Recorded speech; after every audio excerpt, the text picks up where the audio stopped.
So നമ്മുടെ episode അപ്ഡേറ്റിലേക്കാണ് പോകുന്നത്. ലാലേട്ടന്റെ മുന്നിൽ വെച്ച് മരുന്ന് കുടിക്കില്ല എന്ന് പറഞ്ഞ ജാൻമണിയെ കൊണ്ട് മരുന്ന് കുടിപ്പിച്ചിരിക്കുകയാണ് ലാലേട്ടൻ. അതായത് കുടിച്ചേ പറ്റൂ, ഇവിടെ നിങ്ങൾക്ക് ഒരു സ്പെഷ്യൽ പ്രിവിലേജും ഇല്ല എന്ന് തന്നെയാണ് ലാലേട്ടൻ വ്യക്തമാക്കിയത്, നമ്മൾ പ്രൊമോയിൽ കണ്ടതുപോലെ. എന്നിട്ട് ലാലേട്ടൻ ബ്രേക്ക് എടുത്ത് പോയപ്പോൾ ജാൻമണി പറഞ്ഞ ഒരു സ്റ്റേറ്റ്മെന്റ് ഉണ്ട്. ഞാൻ അവളുടെ ജീവിതം നശിപ്പിക്കും, I will finish her life എന്നാണ് പറഞ്ഞത്. നോറയെക്കുറിച്ചാണ്. ഞാൻ വെറുതെ വിടാൻ പോകുന്നില്ല എന്നും ജാൻമണി പറയുന്നുണ്ട്. അതിനെക്കുറിച്ച് ഇന്നിപ്പോൾ ലാലേട്ടൻ ചോദിക്കുമെന്ന് എനിക്കറിയില്ല. ഞാൻ എപ്പിസോഡ് അപ്ഡേറ്റുമായിട്ടാണ് വന്നിട്ടുള്ളത്. ഈ ടോപ്പിക്ക് നമുക്ക് ഡീറ്റെയിൽ ആയിട്ട് സംസാരിക്കാനുള്ള ഒരു ടോപ്പിക്കാണ്.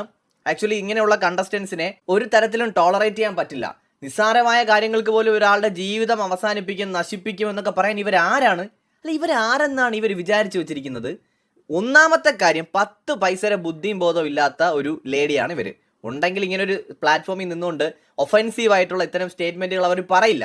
അതൊന്നാമത്തെ കാര്യം. രണ്ടാമത്, വളരെ ക്രൂക്കഡായിട്ടുള്ള, ശരിക്കും പറയാം പോയിസൺ എന്ന് വിളിക്കാവുന്ന തനി വിഷമാണ് ഇവർ. അല്ലെങ്കിൽ ഇങ്ങനെയൊന്നും അവർക്ക് പറയാൻ പറ്റില്ല. ഒരു ഗെയിം ഷോയുടെ ഭാഗമായിട്ട് അതിനകത്ത് കയറി വന്നിട്ട് I will finish your life എന്ന് പറഞ്ഞാൽ അത് എത്ര പോയിസൺ ആണ് അവരുടെ ഉള്ളിലെന്നാണ് അത് വ്യക്തമാക്കുന്നത്. ഒരു ഡൗട്ടും ഇല്ലാത്ത കാര്യമാണ്.